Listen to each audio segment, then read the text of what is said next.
Anni Yorevate Adai Revana Shalom. Notre secours est dans le nom du Seigneur, qui a fait le ciel et la terre.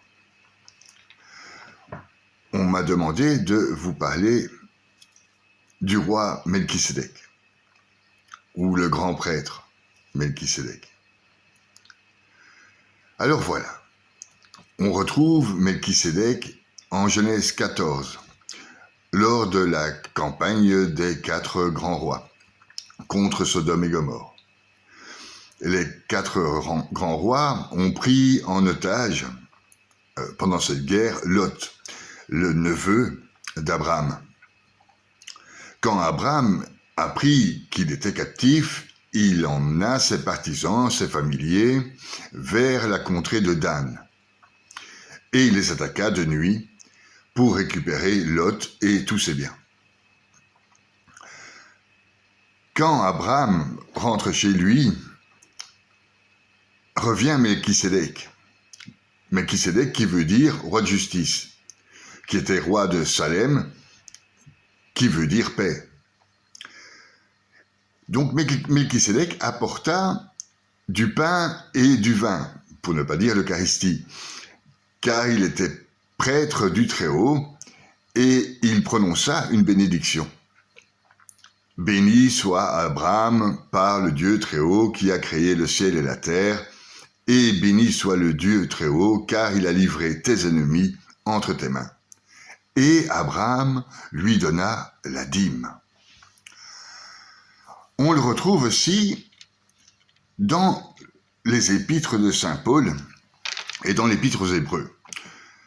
De même, ce n'est pas le Christ qui s'est donné lui-même la gloire de devenir souverain sacrificateur, mais c'est celui qui lui a dit « Tu es mon fils, c'est moi qui t'ai engendré aujourd'hui ». De même, il dit encore « Tu es sacrificateur pour l'éternité selon l'ordre de Melchisédek ».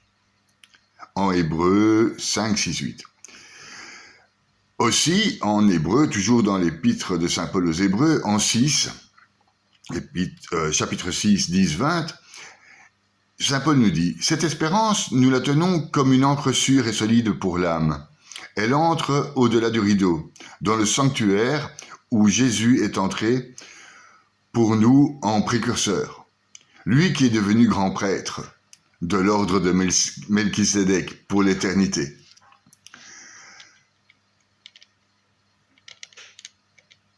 On le retrouve aussi dans un psaume. Saint Jean Chrysostome, lors de son homélie sur les Hébreux, nous confie ce qu'il pense de Melchisédek. D'abord, il analyse son nom, Melchisédek, qui attire l'attention, qui s'appelle, selon l'interprétation de son nom, premièrement, roi de justice. En effet, Sédek veut dire justice, et Melchi veut dire roi. D'où Melchisédek, roi de justice. Voyez-vous, jusque dans le nom, quel choix et quelle exactitude. Or, qui est le roi de justice et de paix, sinon notre Seigneur Jésus-Christ? Puis, roi de Salem, nom de la cité. Le sens est roi de paix, car elle est la traduction de Salem, Shalom. Encore un trait du Christ, cette paix, car c'est celui qui nous a fait juste et qui a pacifié tout ce qui est au ciel comme ce qui est sur terre. Quel homme est vraiment le roi de justice? Aucun, à l'exception de notre Seigneur Jésus-Christ. Il ajoute une autre différence. Sans père, sans mère, sans généalogie. Melchisédek, on ne sait pas quand il est né, qui n'a ni commencement ni fin de sa vie, étant l'image du Fils de Dieu, qui demeure prêtre pour toujours. Comment parler ainsi d'un homme? Nous ne savons quel père, quelle mère eut ce prince. Nous le voyons ni naître, ni mourir. Eh bien, alors, que conclura-t-on? De ce que nous savons rien, s'ensuit-il qu'il ne soit pas mort? Qu'il n'ait pas eu de parents? Non, c'est clair, il a eu des parents. Et il est mort. Comment donc est-il sans père ni mère? Comment n'a-t-il ni fin ni début à ses jours? Comment? En ce sens, la Torah ne dit rien.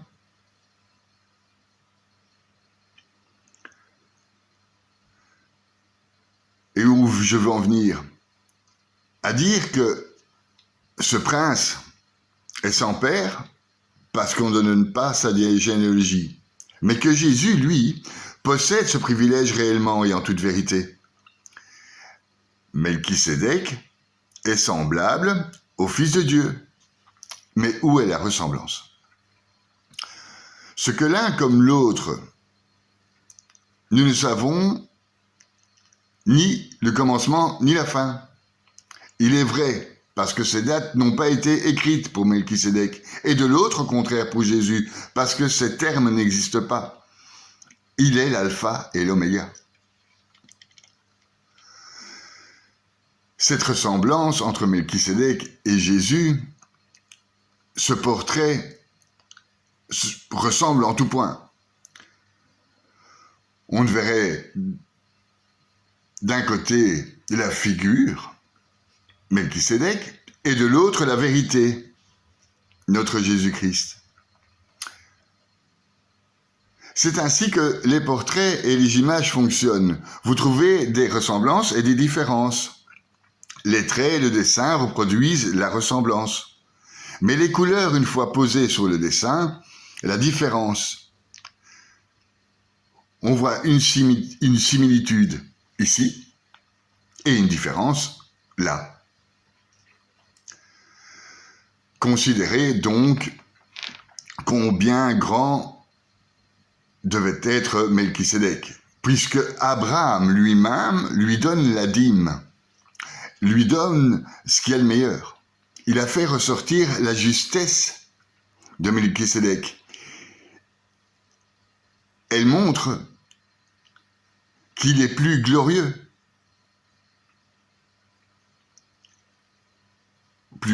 même que Abraham et que les réalités juives. Or, si par cela que ce roi portait en lui la figure de Jésus-Christ, il se trouvait ainsi plus grand et plus remarquable, non seulement que les prêtres, mais même qu'Abraham, d'où sortait la tribu des prêtres d'Israël. Voyez-vous, comme dans les épîtres aux Hébreux, Paul prouve surabondamment la supériorité de Jésus-Christ. Regardez, dit-il, combien est grand celui à qui Abraham a donné la dîme, a donné ce qu'il y avait de meilleur. Il y a plus, le roi de Salem n'avait pas, du côté de la naissance, l'égalité d'honneur à la race d'Abraham. Il était d'une autre race. Aussi, Abraham n'eut-il point donné la dîme à un étranger, à un incirconcis,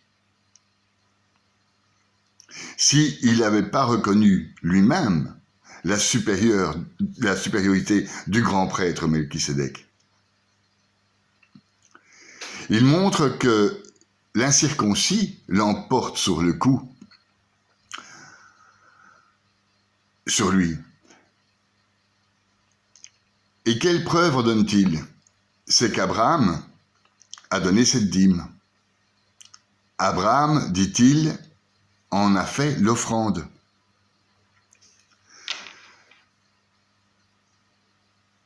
Saint Paul nous montre donc, ou démontre donc, qu'ils sont inférieurs à ces étrangers, en honneur et en gloire, et cela au jugement de tout le monde.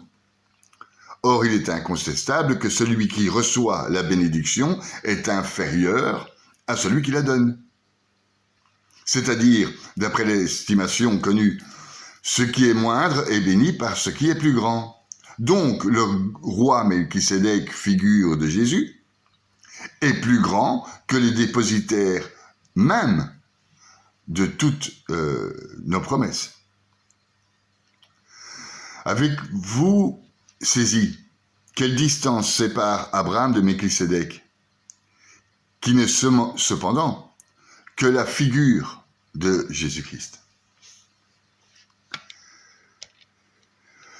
On retrouve donc, je vous le disais, Melchisédek dans le psaume 110, « Le Seigneur l'a juré d'un serment irrévocable, tu es prêtre selon l'ordre du roi Melchisédek. »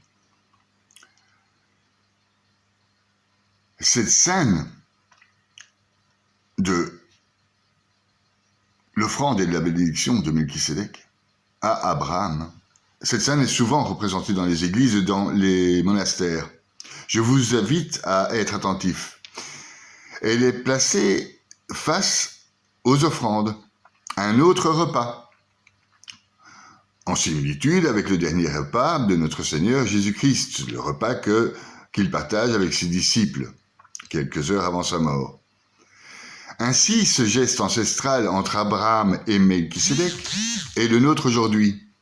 À chaque fois que nous communions au pain et au vin, au corps et au sang de Jésus-Christ, nous aussi, nous vivons cette rencontre nouvelle. Écoutons bien cette prière eucharistique. Et comme il t'a plu d'accueillir les présents d'Abel le juste, le sacrifice de notre père Abraham, et celui que t'offrit Melchisédek ton grand prêtre, en signe du sacrifice parfait, regarde cette offrande avec amour et dans ta bienveillance, accepte-la. Pour conclure, je terminerai avec une phrase de sœur Marie Monet, une dominicaine. Elle dit: « Il n'est pas nécessaire d'être grand prêtre, donc, pour célébrer la communion. Il faut juste suivre en vérité son propre chemin, être attentif à celui qui vient. Tous ceux comme moi qui voyagent un peu taxés de surréalistes ou d'idéalistes disent combien ils ont été transformés par ce voyage, par l'hospitalité des gens, par la beauté des traditions. Mais ils ont aussi été transformés, ces voyageurs, par la force des rencontres, ces rencontres inattendues, improbables, ces accueils, ces confidences qu'on a eues avec un étranger rencontré qu'une nuit, où on a partagé sa couverture. Au-delà de toutes nos différences, on a eu une reconnaissance mutuelle. Et cette reconnaissance est toujours possible entre deux étrangers.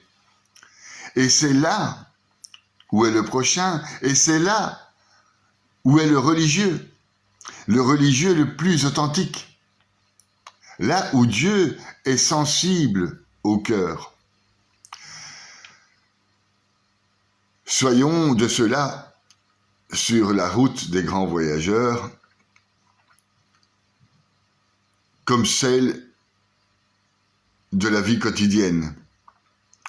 Soyons attentifs, prêts à entrer en relation pour la paix. Shalom, salam.